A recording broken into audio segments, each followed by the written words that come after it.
Hello dear student, welcome. तो आप सबको पाओ तो आप तो आज तुमको खुशी से गुरु दक्षिणा करना ही पड़ेगा बच्चों लोग। तो जैसे मैंने जो तुम्हारा 25 मिनट का लेक्चर लिया था और जो आईएमपी क्वेश्चन एक्सप्लेन कराया था, क्वेश्चन नहीं दिया था, एक्सप्लेन कराया था, लिखा के बताया था, वही सब तुम्हारा है। देखो ये आया पहला इंपॉर्टेंट, सबका मालिक एक, फिर आया जॉब एनालिसिस भी आया, रिक्रूटमेंट भी आया, इधर इंटरनल एक्सटर्नल, इधर तीनों आंसर आया और दिया था 5 चीज़ में से, है ना।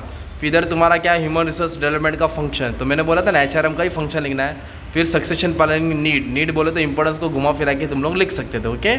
फिर उसके बाद थर्ड मॉड्यूल सबसे ज़्यादा सेफ्टी मेजर्स आया, हेल्थ एंड सेफ्टी आया और एम्प्लॉयज़ मोरल आया, एम्प्लॉयज़ मोरल, ओके। सिग्निफिकेंट मतलब इंपॉर्टेंस घुमा फिरा के डाल सकते थे। और लास्ट मॉड्यूल तुम्हारा देखो दोनों है, एम्प्लॉयज़ एंगेजमेंट बताया था, ये वही आंसर है जो मैंने वीडियो में बोला था, जो एक्टिवली एंगेज, एक्टिवली डिसएंगेज, कौन सा बंदा ध्यान से दे रहा है, एब्सेंट इन द वर्कर छुट्टी क्यों करता है, ओके। इधर तुम्हारा क्या आ गया, थ्योरी XY आ गया, है ना, एक सिलेक्शन आ गया तुम्हारा, और एक तुमको क्या मिल गया, इनोवेशन, मतलब इधर तुमको शॉर्ट नोट मिला। अब रही बात ऑब्जेक्टिव्स की, तो भी बता देता हूँ। और मेन बात मैंने तुम्हारे लिए क्या कर दिया, टैक्स का भी सब अच्छे से लेक्चर्स बना दिया हूँ। और शाम को 5 बजे लाइव लेक्चर होने वाला है टैक्स का, 5 से 5:15 के आसपास लाइव लेक्चर रहेगा, जिसमें पूरा चीज़ अच्छे से समझाने वाला, पेपर सॉल्व करने वाला, ओके। तो ह्यूमन रिसोर्स मैनेजमेंट कैसा है, वाइड है। और dash means breaking up job into smaller part, तो उसको जॉब सिंप्लीफिकेशन बोलते हैं। First steps in selection process, job analysis होता है, ओके। ट्रेनिंग में कौन सा मेथड है, जो एक जॉब से दूसरा जॉब, इसका जॉब रोटेशन है। When the appraisal is based upon the one positive factor, hello effect बोलते हैं, नेगेटिव आएगा तो हॉर्न है।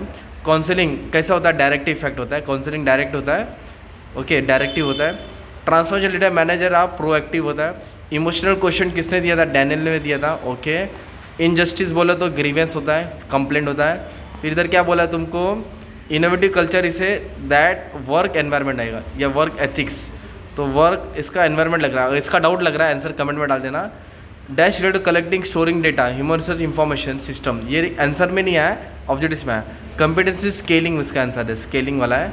और ट्रू और फॉल्स में देखो, पहले फॉल्स वाला पढ़ता हूँ।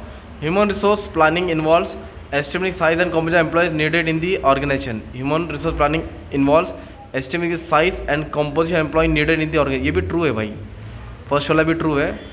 सिलेक्शन, रिक्रूटमेंट फॉलो सिलेक्शन, ये भी ट्रू है। केस स्टडी, ये भी ट्रू है। Sometime they can be personal bias, yes, ये भी ट्रू है। Mentor should take interest to guide, ये भी ट्रू है। विक्टर रूम इंट्रोड्यूस नीड है कि नहीं, ये फॉल्स है, क्योंकि ये इसने लाया था, किसने लाया था, मैस्लो बाबा ने लाया था। स्पिरिचुअल क्वेश्चन, ऑनेस्टी, ये भी अंडर ग्रीवेंस, ये भी ट्रू है। पर्सनल, हाँ, ये भी सब ट्रू ही लग रहा है।